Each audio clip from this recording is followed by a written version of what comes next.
So, in 2023, the Nobel Prize in Physics went to something pretty mind-blowing. It's like we were given a brand new sense, the ability to see the impossibly fast world of electrons.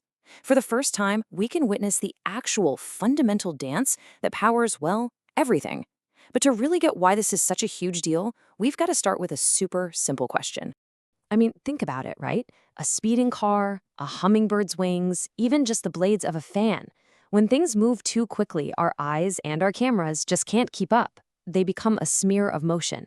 And believe it or not, that very simple everyday problem, it's at the very heart of this incredible scientific breakthrough. If you're into photography, you know the trick. You just need a faster shutter speed. A slow shutter turns those spinning fan blades into what looks like a solid disc. But with a fast shutter, bam, you can freeze a single blade in time perfectly crisp. The rule is pretty straightforward. To see something fast, you need a camera flash that's even faster. But what if you wanted to photograph the fastest thing imaginable? Yeah, this is where we leave the everyday world behind and dive into the atomic one. We're talking about the ultimate speed challenge. And it's not a race car or a fighter jet, it's the electron. These things move so unbelievably fast, and their actions govern literally every single chemical reaction, from striking a match to the cells working inside your body. And because of that speed, their movement has been a complete mystery for, well, forever. Scientists could see the starting point of a reaction and they could see the end result.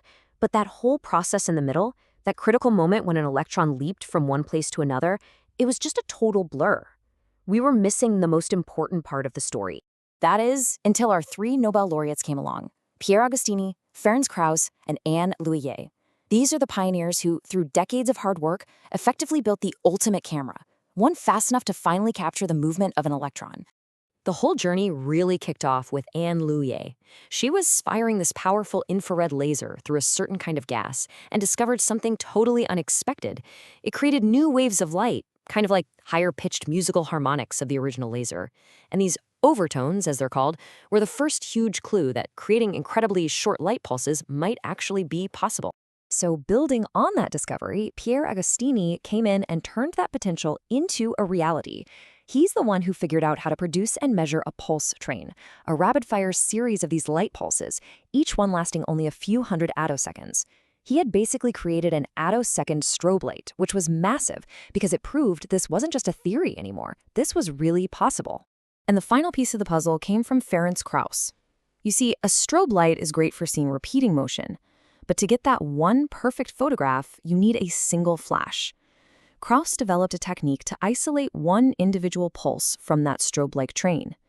He's the one who turned the tool into a true camera, giving us a single, controllable flash to light up the electron world. So I've been throwing this word attosecond around a lot, but what does it even mean? The scale we're talking about here is almost beyond human comprehension. How do you even measure something so incredibly fleeting? Well, let's try to get a sense of it. Let's take a journey down in time. Start with 1 second, about how long it takes to blink your eye. Divide that by 1,000, and you're at a millisecond. Do it again, a microsecond. Again, a nanosecond. That's the time scale your computer processor works on. But we're just getting started. Keep going. A picosecond, then a femtosecond, and finally, after dividing a second by 1,000 6 times, you finally land at the attosecond. That's a number with 17 zeros after the decimal point. But here's a much better way to think about it. An attosecond is to 1 second what one single second is to the entire age of the universe. Just let that sink in for a moment. That is the kind of shutter speed we now have access to. So, to put it all together, an attosecond pulse is, simply put, the fastest camera flash ever created. It's an ultra-short burst of light that can illuminate and freeze the motion of electrons as they jump around between atoms. Okay. So we've built the camera, we understand its incredible speed. But what can we actually see now? This is where things get really exciting. We've basically gone from looking at a couple of blurry still photographs to watching a high-speed movie of reality itself.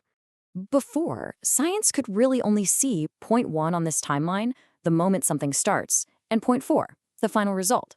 Everything in between, points 2 and 3, was just a guess, a theory. But now, we can watch the entire film. We can see the electron get excited, we can watch it travel, and we can see the exact moment it triggers a reaction. And this is where it becomes truly revolutionary.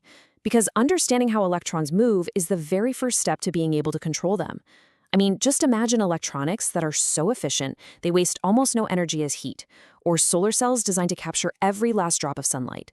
We could develop new medicines by watching exactly how they interact with our cells, or even create diagnostic tools that can spot diseases from a single drop of blood, all just by observing the dance of electrons.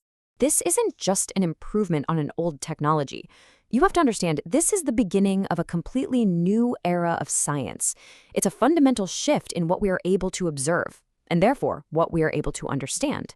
For the first time in all of human history, we have opened a door to the world of electron dynamics. We are no longer just guessing what's happening in that blurry space between cause and effect. Now we can watch it, we can measure it, and we can learn from it. The possibilities that this unlocks are truly things we probably can't even imagine yet. Which really just leaves us with this one fascinating thought. For all of history, you could say humanity could only hear the music of the universe without ever being able to see the dancers. Now that we can finally watch the dance of electrons, what incredible new music will we compose?